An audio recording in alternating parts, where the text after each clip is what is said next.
So today's topic is diagnosis and iron treatment. Iron is a rather common issue, but it's extremely problematic uh, for two reasons. A, starts causing stains at relatively low concentrations, and it can be tasted at extremely low concentrations as well. So this is problematic from an aesthetic standpoint, but iron also has the nasty habit of fouling water treatment equipment. So how do we go about diagnosing and treating iron? So first thing we have to do is understand the different types of iron that are commonly found in water. Clear water iron, this is iron plus 2. This is the stuff that's dissolved in the water, typically in most wells.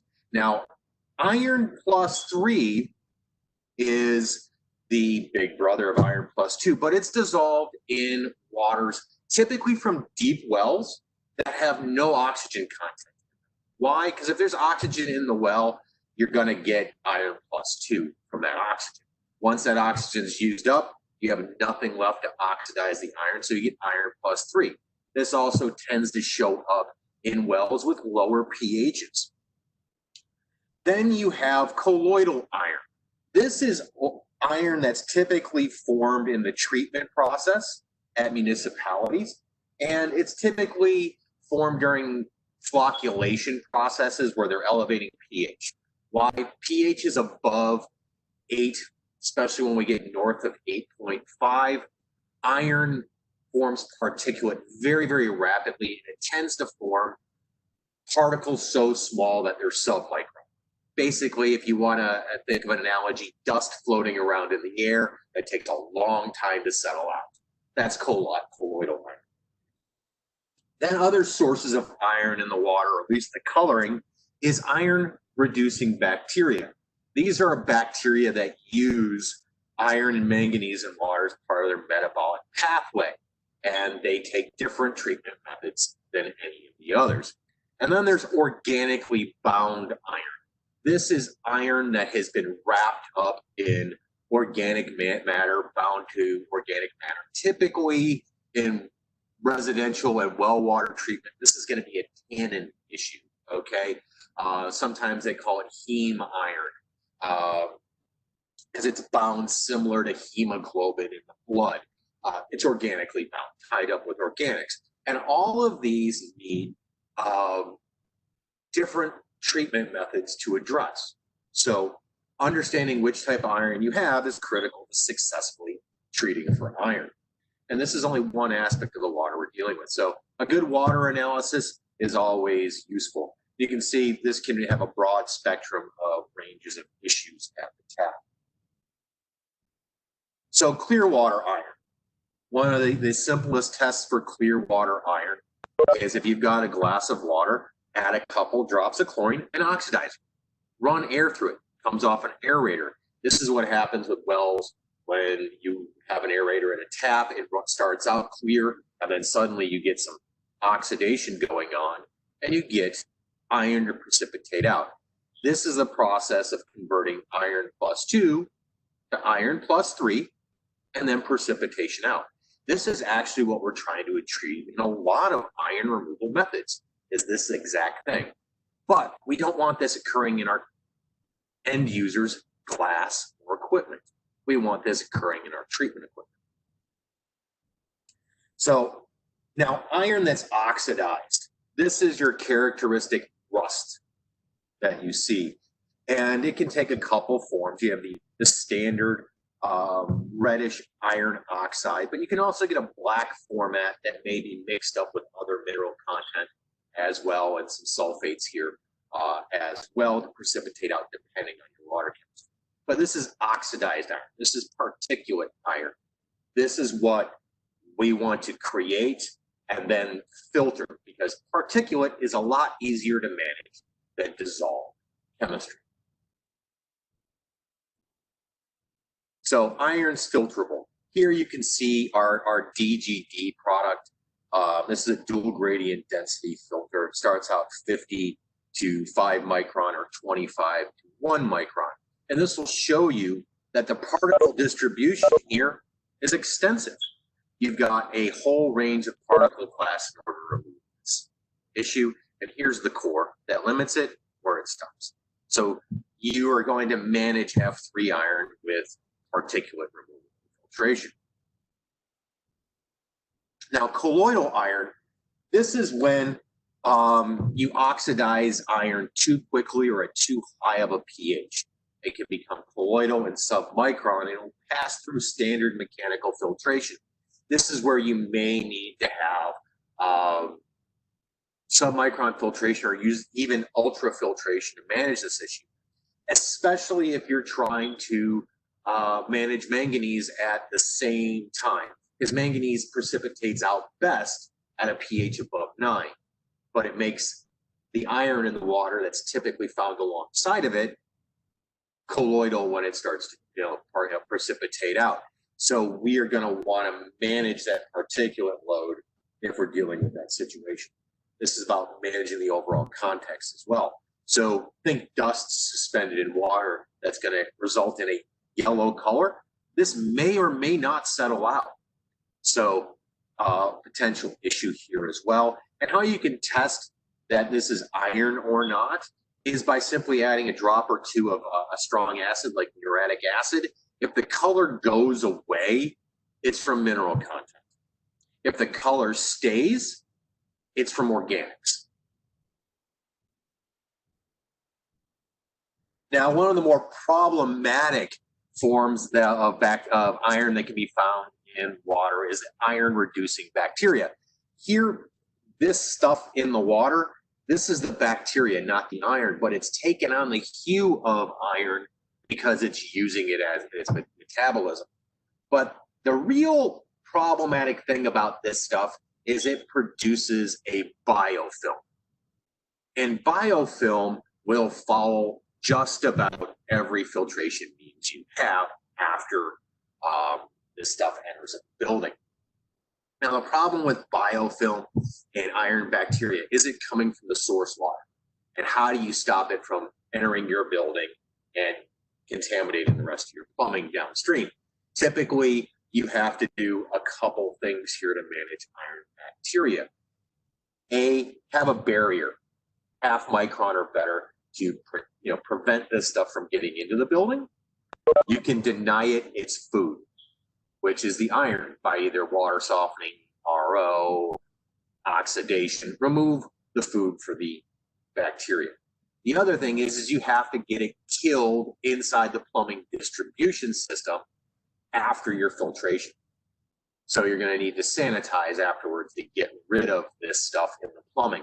And if you've got lots of dead legs in your plumbing system in old renovated buildings, you're going to want to remove those and get those down to the listed plumbing code height of twice the pipe diameter of the trunk.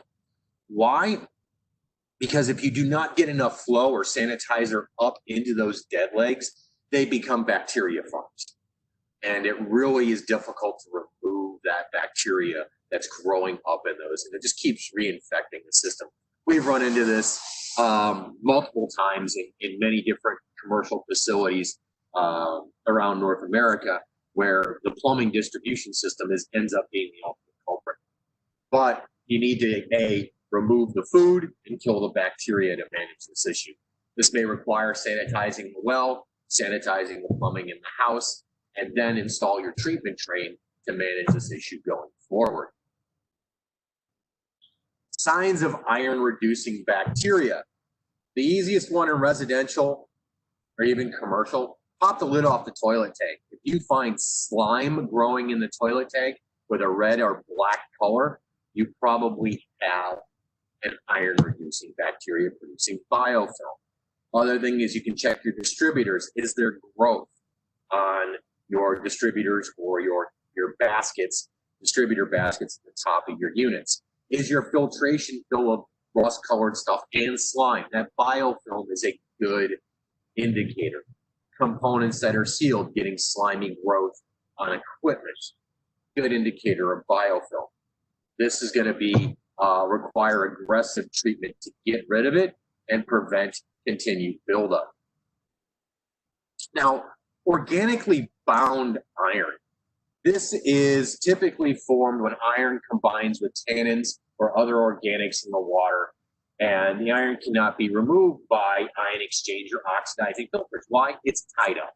It's not chemically reactive anymore. It's part of a complex. So typically, organically bound iron is going to be removed with activated carbon and for tannin removal. So this is something that you're going to have to monitor that activated carbon closely, prevent breakthrough and selective release depending upon the combined use of activated carbon. So you can have specific resins that are designed to remove tannins as well that will work in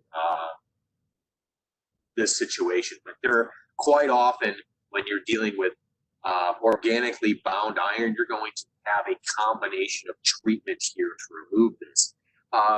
It can go as simple as ultrafiltration followed by activated carbon. UF should remove the bulk of the tannins. Any of the bits and pieces that make it through could be removed by the activated carbon. But this is all going to be water chemistry specific. So if you have issues with specific water chemistries, reach out, set up a meeting, and we can talk shop. Now, you need good data from the field. So good iron testing equipment is critical. Iron test strips, they're good for yes or no answers about what type of iron I have in the water. Yeah, very simple, but it's not going to cover the broad range of iron issues. Now, iron pH and total hardness kit is probably a better way to go because it'll give you a full spectrum of what's in the water. Garbage in, garbage out, good information equals good results. Just like going to the doctor. If he just hands you a pill and says you're going to be taken care of, go. I'm not really going to trust that doctor. If he does some tests and understand what's going on with me and then prescribes the right treatment, I'm going to see much better results. Same thing in water treatment. Get good information, get good data, make educated decisions. So how do you do clear water, iron testing in the field to determine what kind of iron you have? You do a total iron test. You filter it through a 1 to 3 micron piece of filter paper to collect any of the iron in the solution. And then you're going to take that solution and run another total iron test.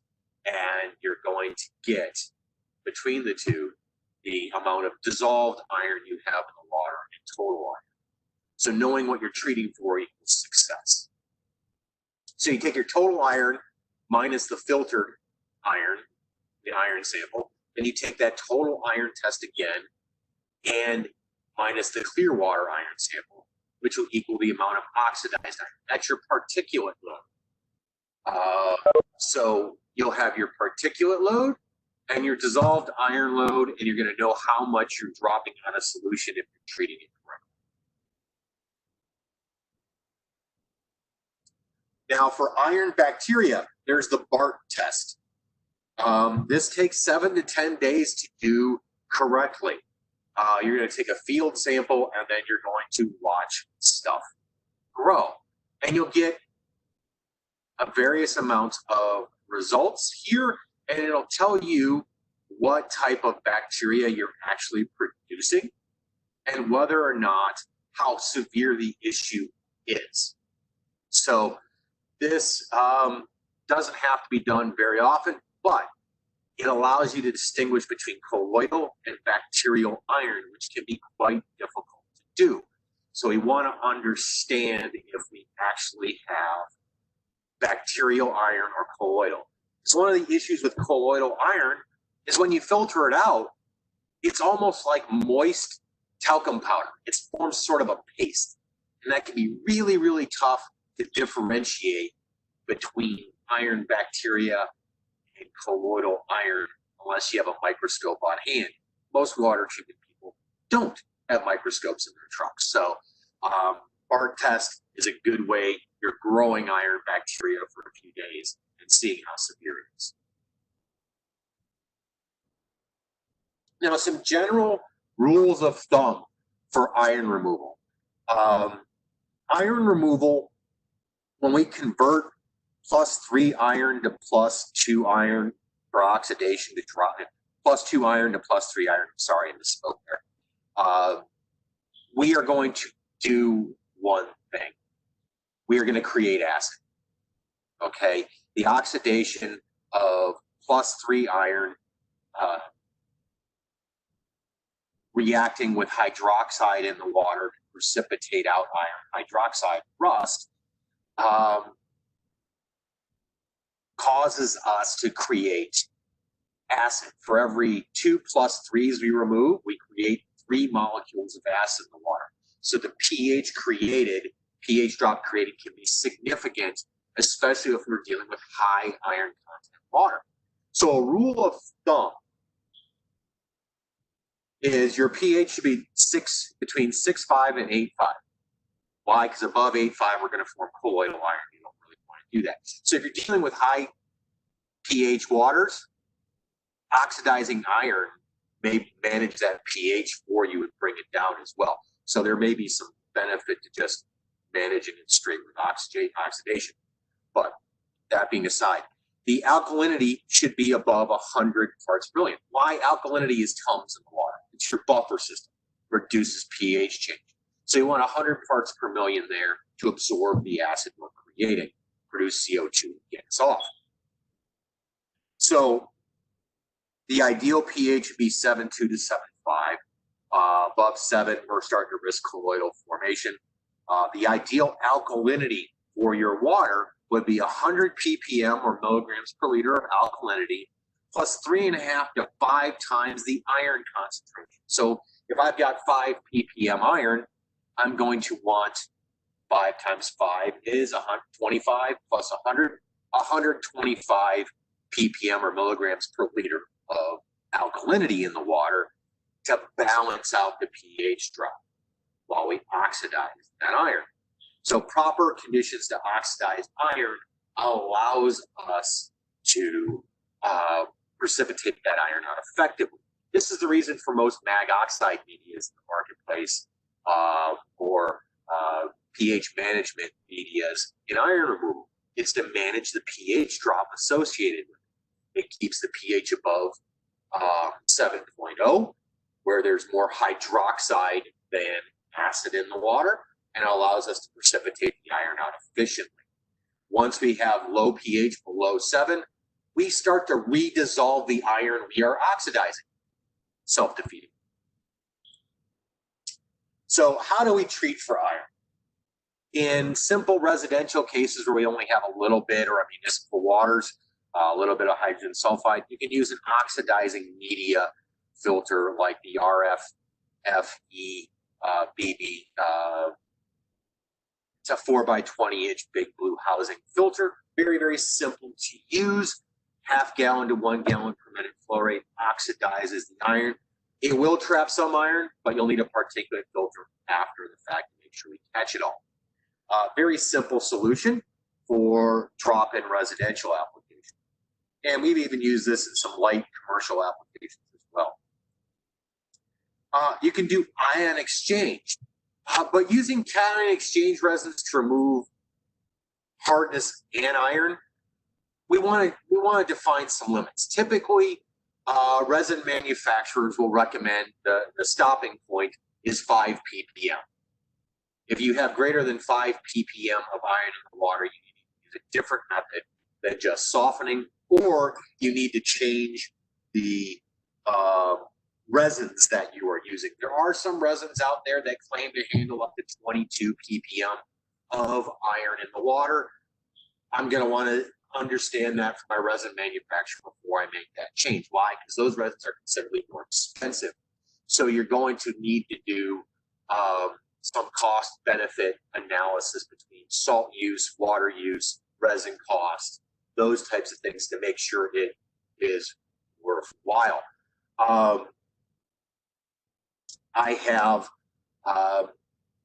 Typically, when you have iron, you need to adjust the amount of salt. Why? Because iron is a little more tightly held to resins than calcium, magnesium are, and it tends to follow resins over time. So you tend to have to salt with a higher dosage to clean iron off of resin, or use iron cleaning, iron removing salt that has citric acid doped brine that helps dissolve the iron off, or routinely use a resin cleaner to clean the resin of built up iron in the bed so you don't use up your capacity. There's a question that came in. You mentioned mechanical filtration. Would that be ion exchange or inline filtration? That would be inline filtration. That would be in a standard big blue 4x20-inch housing. But remember, look at the capacity on cartridges. We tend to use those more for intermittent use or specific application. Great place for residential use of a drop-in iron filter. Cabins, where they're only there for a couple weeks a year, a month or so. Very low volume, very easy to change out, very easy to winterize and sanitize, that type of thing for a homeowner to do who's not there very often. And you don't have to go to the expense of a big water softening system. So where is the iron manageable? Below 5 ppm, it's manageable with the softener or with those drop-in cartridges. You really do not want to see iron above 5 ppm and try to manage with a drop-in cartridge, except in extremely low volume applications. So you're talking about, a specific application in a restaurant like coffee or something along those lines, in a infrequently used home, or on a, just for drinking water purposes only, if you're not concerned with it for other uses, those sorts of stuff. So understand the resins and things that you're using when you're talking about using iron for whole house. I know I've got 2 ppm of iron in my water here at home, and I use a factor of 2 ppm of iron for two grains per gallon for every ppm of iron. Some people use 5, and I've even seen 10. And that 10, the higher the amount of salt or grains per gallon factor adjustment that you're using, typically increases with the amount of iron, because you get less complete regenerations that way. Is there a threshold for CFU for using iron bacteria that will cause issues? Yeah, it's contained in that chart. But the reality is iron bacteria, if it has enough food, it's going to grow. And it's going to follow your equipment, and it's going to plug up, and it's going to create nuisance issues throughout a building. It's something that I want to stop prior to entry into my building. It's the same thing with biofilms that are found in municipal water treatment systems, globally for that matter. They're found everywhere. So I really want to keep biofilm out of my building. Iron bacteria is sort of a nuisance, but the real problem with harmless biofilm and iron bacteria is that biofilm creates an environment to protect other pathogenic bacteria in the water supply. It'll protect, harmful critters in the water from oxidation, from chlorine and stuff like that. Plus that slime coat that they produce eats up a massive amount of oxidizers. I have treated biofilm in can iron reducing bacteria be found in surface water as well as an issue with groundwater? Absolutely. I have worked on Lake Michigan water my entire adult life, and we treat biofilm all the time in this marketplace. It's once it gets established, it's really problematic. And one of the issues with biofilm is dead legs, not only in buildings, but in the ground. It creates breeding grounds. And there's studies about if you have effective flow rates of 5 to 7 GPM through a system, it scrubs it clean. But if you can't get sanitizer into those dead legs, you can't get water velocity in the dead legs, you can't keep the plumbing distribution system clean. So if you're going to remodel your home or do anything along those lines, make sure you instruct plumbers that make sure if they're going to cap dead legs that they follow code on that, because you're going to create situations like that. A roadhouse in Texas, he couldn't get rid of biofilm even after going through lots of different treatment methods. And I'm like, well, did you just remodel? He's like, yes. I bet you have a ton of stub outs sticking out. Go into the washrooms, look under the sinks. And they had stub outs that were left on half-inch lines that were 8 to 10 inches long. You can't keep those sorts of stub outs clean. So those stub outs should only have been an inch long off the top of that half-inch line to allow the plumbing to clean it out. And now there's a lot of practices that are done that should be followed that don't, especially when it gets put behind a wall and no one can see it. So do you recommend orthophosphate to help with organic iron? No, I don't. Orthophosphate can be a food for bacteria. It will help precipitate out iron, but that doesn't necessarily prevent it from being bioavailable to iron-reducing bacteria. So phosphate is food for many bacteria and algae in water. So orthophosphate is not going to be a great treatment for organic iron.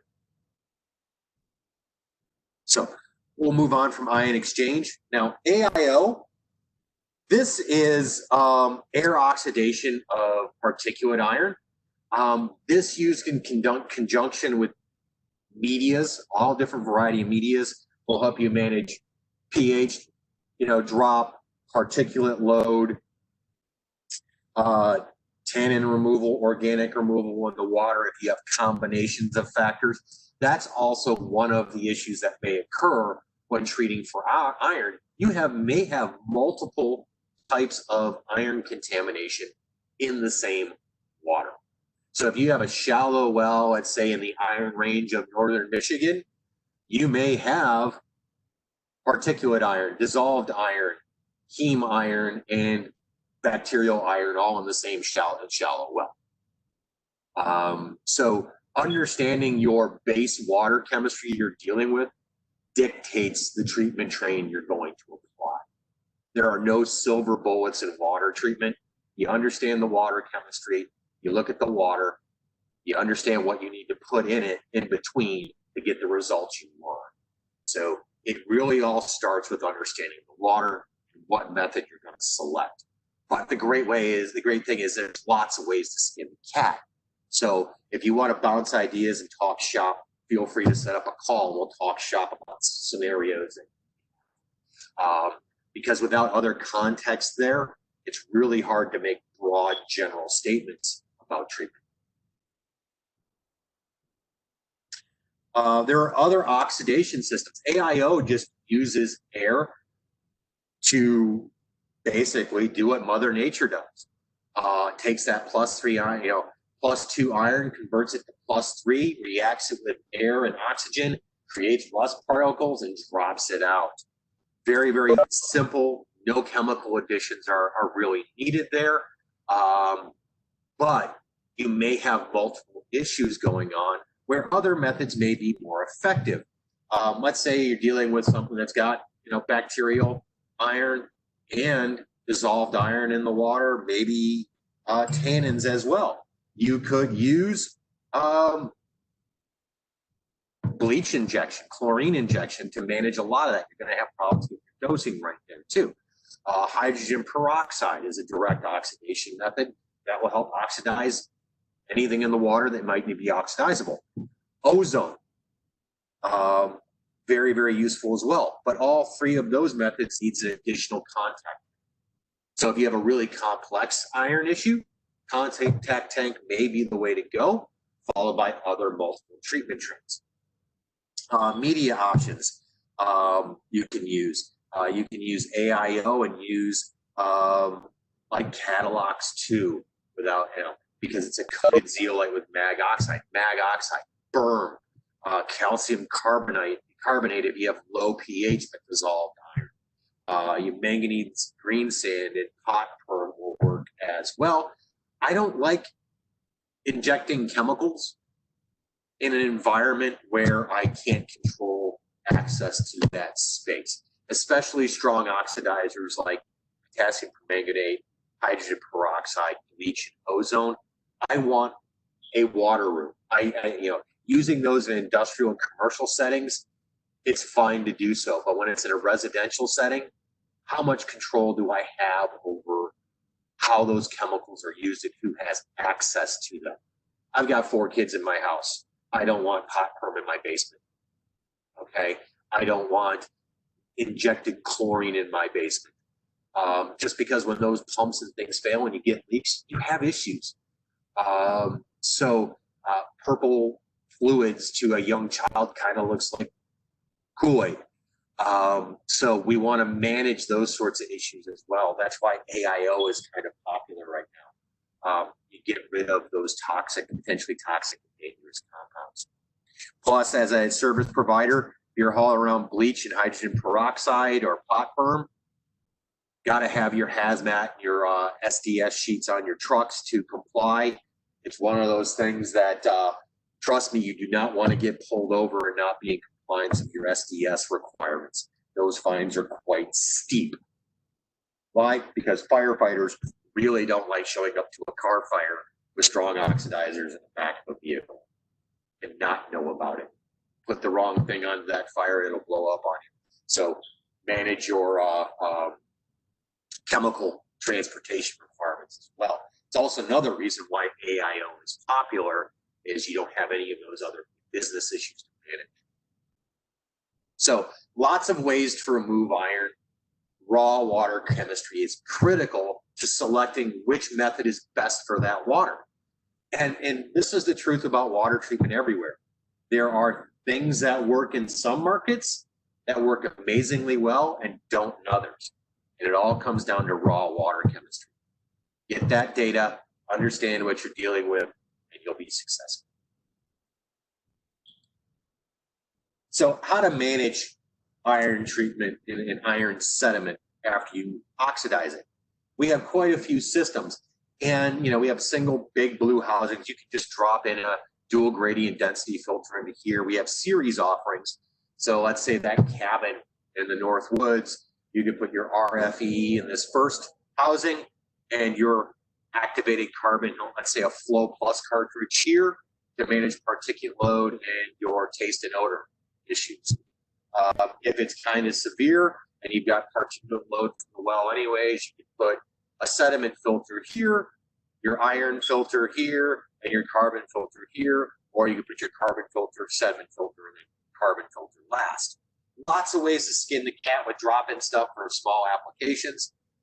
If you're dealing with lots of dissolved particulate load in iron after a treatment train, you could put in our 25-to-1 dual gradient density filter, holds a ton of dirt, and it's 25 micron down to 1, so you're going to remove a bulk of that particulate load.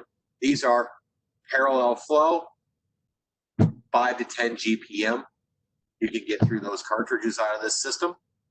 Very, very useful for a cabin or low volume use. We have these all over the country, a lot of quick service restaurants as well for other applications. So those are some simple systems you can use if you're dealing with residential applications that don't necessarily want to go for a softener as well. Even for low volume applications, you can even use an iron removal cartridge, followed by a softening cartridge, followed by an activated carbon filter to produce soft water, no hardness, and filtered in very low volumes if that's what you needed in these simple systems. So if you have any training requests going forward in the future, feel free to drop us a line or want to talk shop about iron removal. Drop us a line at training.request@pentair.com. We'll be happy to set up a session for you on any topic you may wish to discuss. And that doesn't have to be a group of people. That could be one-on-one, or if you just have questions about a particular job and you've got the details, run it by us. We're happy to help out. So training when you want it, when you need it. So thank you very much for attending. If you have any questions, feel free to call or drop a note. Pentair has Pentair thought about making a chemical feed pump? At this point in time, no. There are a lot of chemical pump manufacturers. I've used many of them throughout my life. There are peristaltic and diaphragms. Yeah, I wasn't going to go into brands at this point in time. There's good and bad with both of these. The one thing about these pumps, you're dealing with tubes that are going to wear. Peristaltic pumps, the tubes break and crack and start. If it breaks in the wrong spot, you start shooting chemicals all over the place.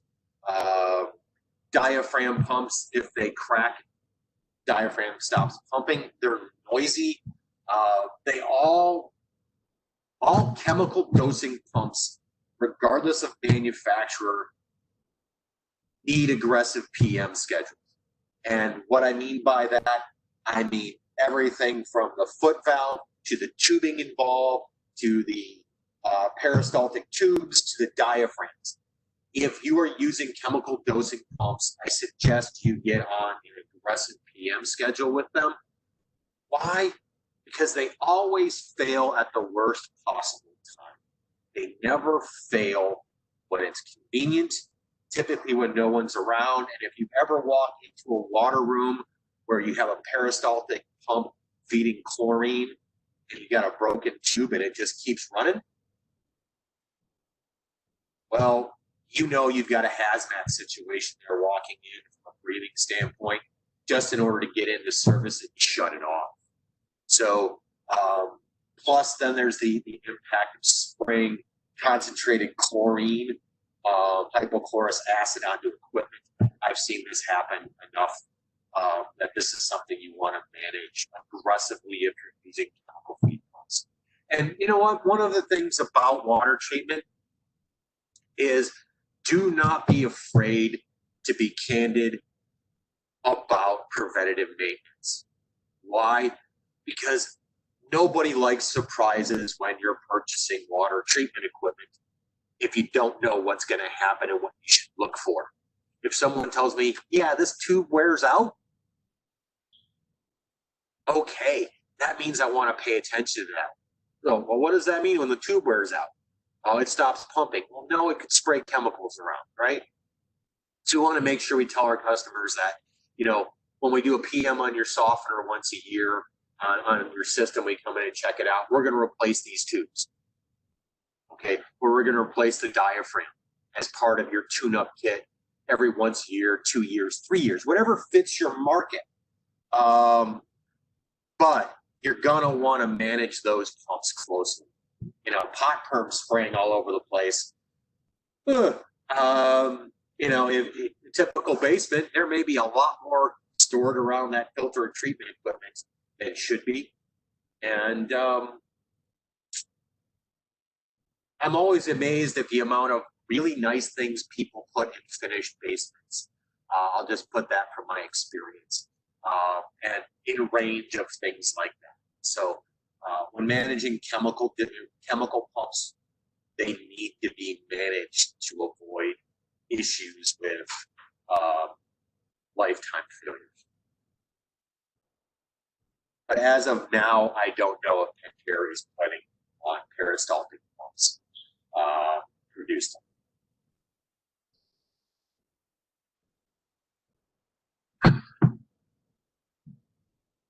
Are there any more questions?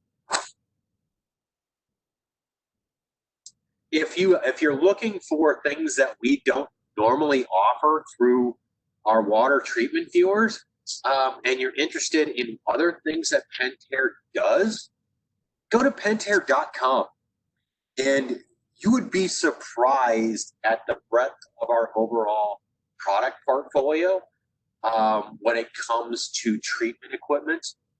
But you may need through another vehicle than your standard, our standard dealer for water treatment equipment when it comes to specialized equipment like ultrafilters and things like that. We have other groups that do a lot of ultrafiltration if you need to manage things that way, that aren't typically sold through our normal water softening Fleck autotrope valve channels that we normally do. They're more geared at commercial stuff than residential, but you have options there as well if you're dealing with lots of particulate load too. But check out Pentair.com. You know, we have well pumps, variable speed. We have sump pumps. We have IoT connected products from swimming pools through sump pumps, through a new product launch in softening that's connected as well. So we're building out a family of products that you can monitor from your phone.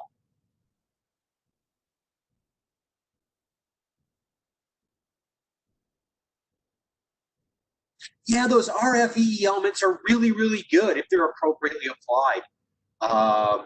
I've specified them in a lot of single-use applications, in a lot of commercial environments, even in laboratory environments as pre-treatment for RO systems, for sterilizers and things like that we've done. So realize if you're dealing with a complex issue, there may be really cost-effective solutions to complex problems for small applications. You know, an autoclave or a sterilizer doesn't use a lot of water, but it needs really, really pure water to survive.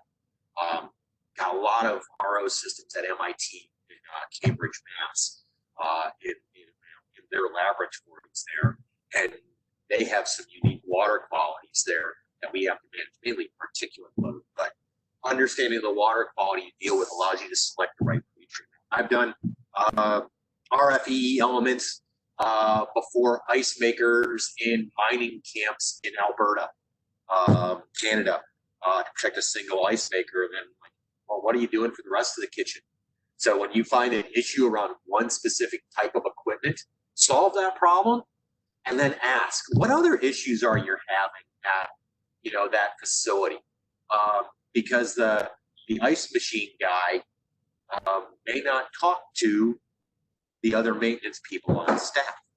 So understand that one issue may lead to other opportunities if you find out where this stuff is going. Because a lot of times water treatment professionals or equipment professionals have tunnel vision on their piece of equipment and don't look at the rest of the water using equipment that's on site. So when you're dealing with a specific trade that treats water as an accessory to their equipment, ask. So other industries, your RFE is becoming popular in the pool industry in Florida. That's interesting. That's probably for pre-treatment for makeup water, if I would understand that application correctly there. And that would be very, very good on those automated fill lines. Resurface pool refilling. Absolutely. You do not want to have any iron while you're curing that plaster in the pool. Those underwater cure methods are fantastic for producing a very, very smooth surface on that plaster.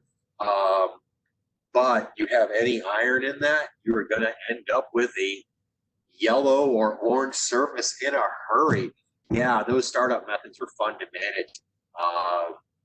And you really, really need to prevent any staining compounds from entering the pool. Manganese, oh my goodness, that hits a commercial pool when you just replastered it with some water, you'll turn it black in a hurry. And that's really, really problematic.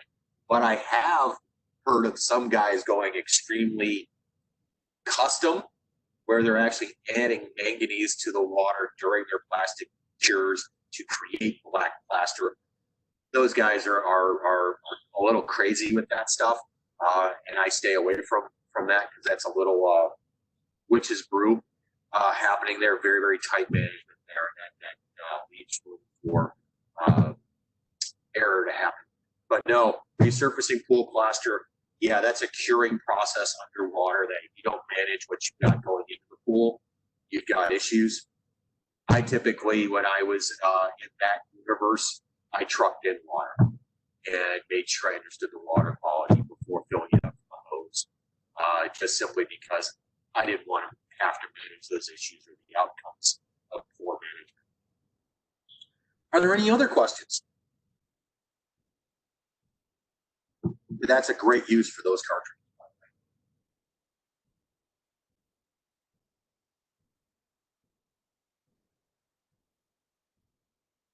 Oh, by the way, if you like coffee and you've got iron in your water at home, that RFEE cartridge is a great solution for that. If your water's good otherwise, you just have some iron in it, good solution there.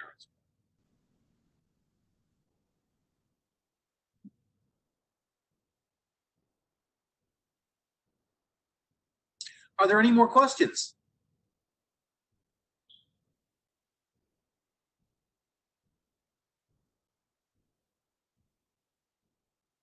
If not, have a wonderful and uneventful and profitable rest of your day.